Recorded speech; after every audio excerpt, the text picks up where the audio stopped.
think I think you have to look at it that way. We're literally in a kind of a spiritual war, but it's a very different one than I think most people are really looking at and perceiving for what it really is. Well, I would certainly agree with that. That we acknowledge that it is part of our spiritual path and discipline that counterbalance this, and that involves us taking on our own spiritual discipline and power. Yes. So thank you for that very much. You're welcome. Thanks, Uranus. And I guess it's a matter of trying to control the soul by linking or disassociating the soul to the physical, which they possibly created. So they possibly created us, but they try to link us to the actual body, hence by controlling the soul. We're moving to the Earth Changes section now.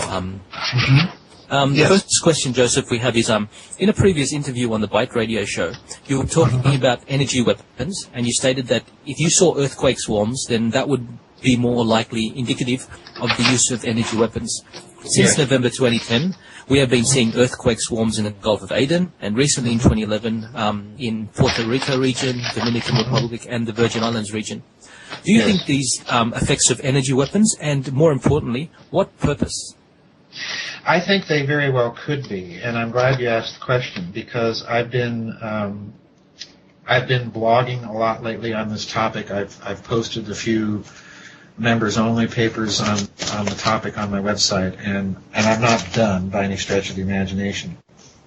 The reason I think, and the reason I stated this about swarms of earthquakes was, let's put ourselves in the position of having invented a technology that could produce earthquakes, all right?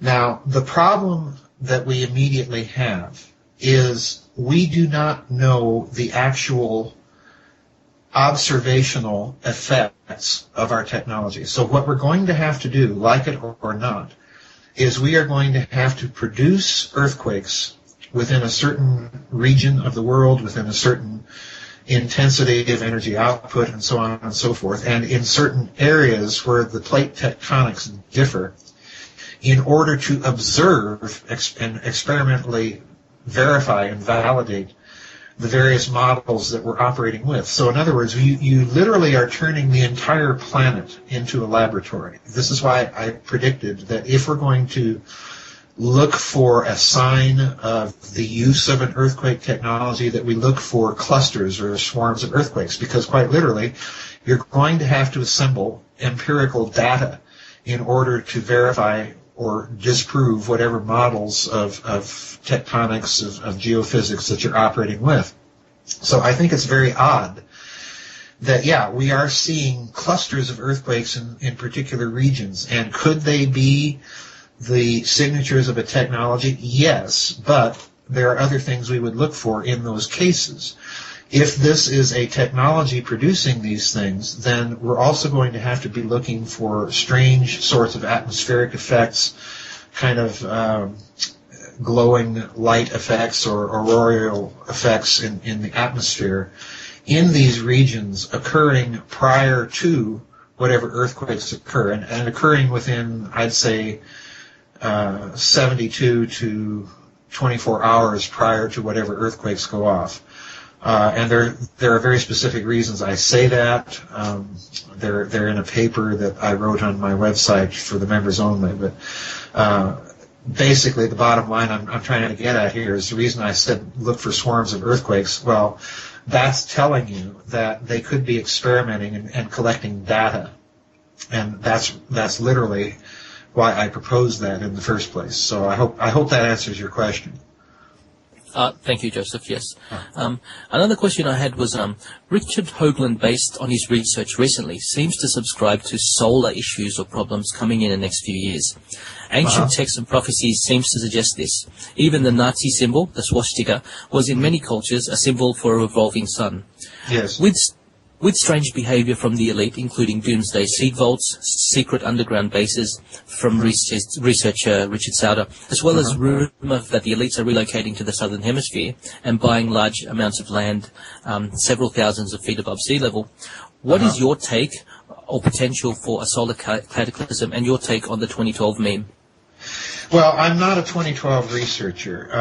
I haven't studied it. I'm not on that bandwagon. I tend to be, by nature, very suspicious of eschatologies that predict the end of the world on certain dates. I'm just philosophically not able to wrap my mind around that.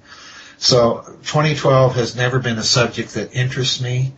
I haven't ever really explored the question. The question of solar activity is different in that, and again, I don't know what Mr. Hoagland is saying lately about that. I don't know his process of reasoning behind it. My own would be this.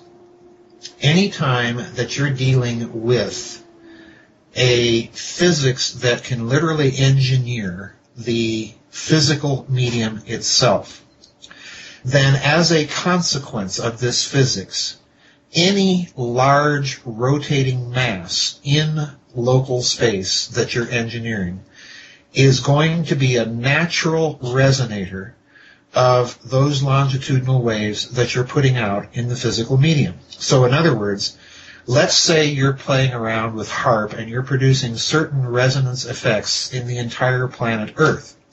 By the nature of the case, then those resonant effects could conceivably be translated to other rotating masses in local celestial space. And the biggest one, obviously, is the sun. And let's remember something else I said earlier. I mentioned earlier that plasmas are natural phase conjugate mirrors. Well, what's the sun? It's a large, gigantic, rotating ball of plasma.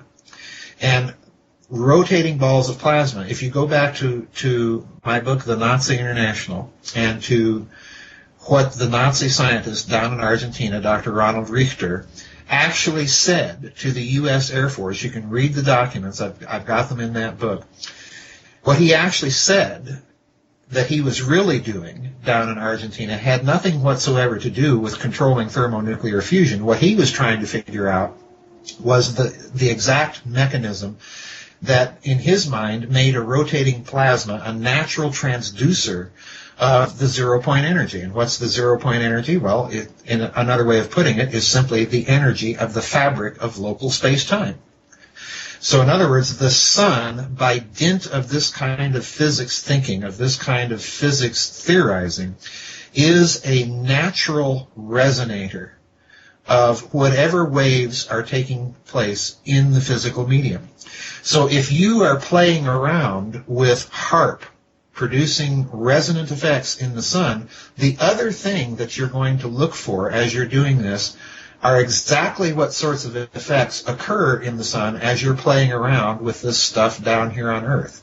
So I think my own explanation would be you have very possibly, and I emphasize the word possibly because this is a chain of speculation based on certain concepts in physics. They may be true, they may not be true, and the only way to prove or disprove them true scientifically is precisely to do what? To experiment.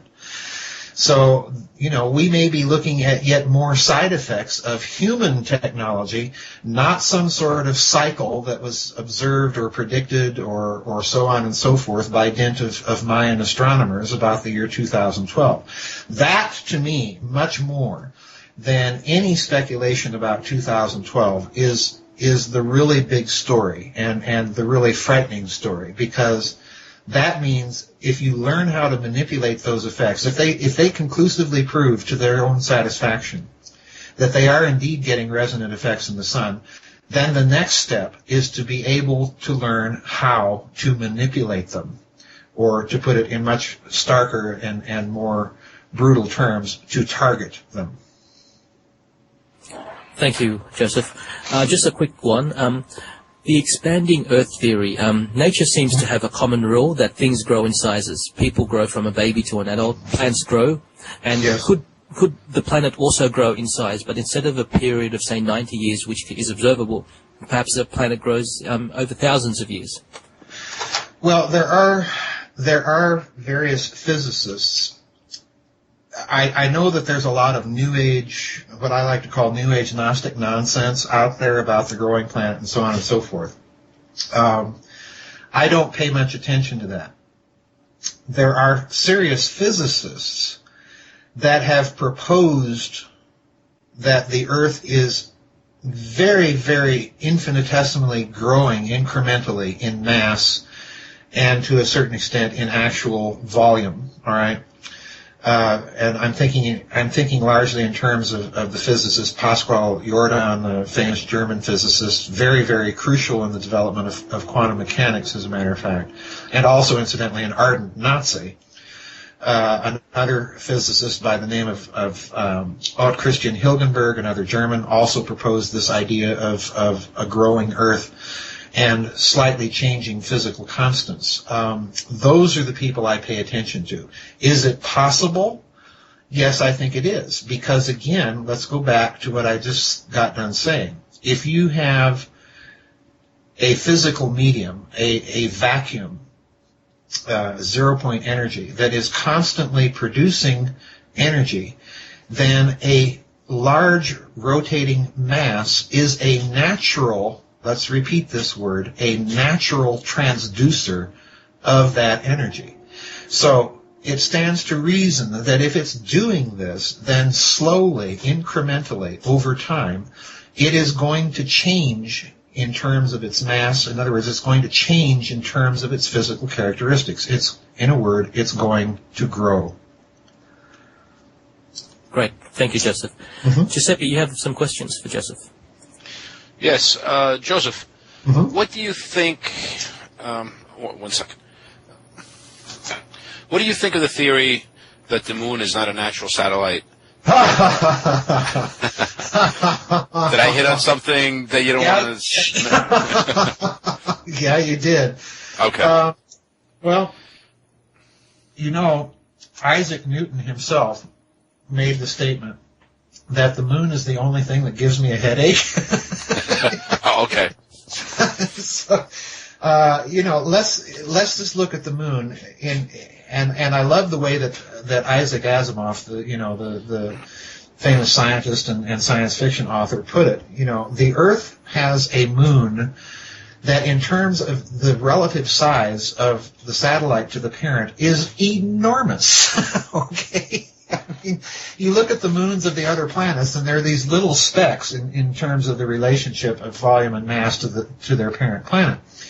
Our moon, on the other hand, is gigantic in comparison to the parent planet that it's partnered with, namely the Earth. So that we really live in a dual planetary system. All right, the Earth and Moon is really a dual planetary system. Now, to me, the problem here is that the standard model, the capture model for the moon, makes no physics sense. All right? And here's why.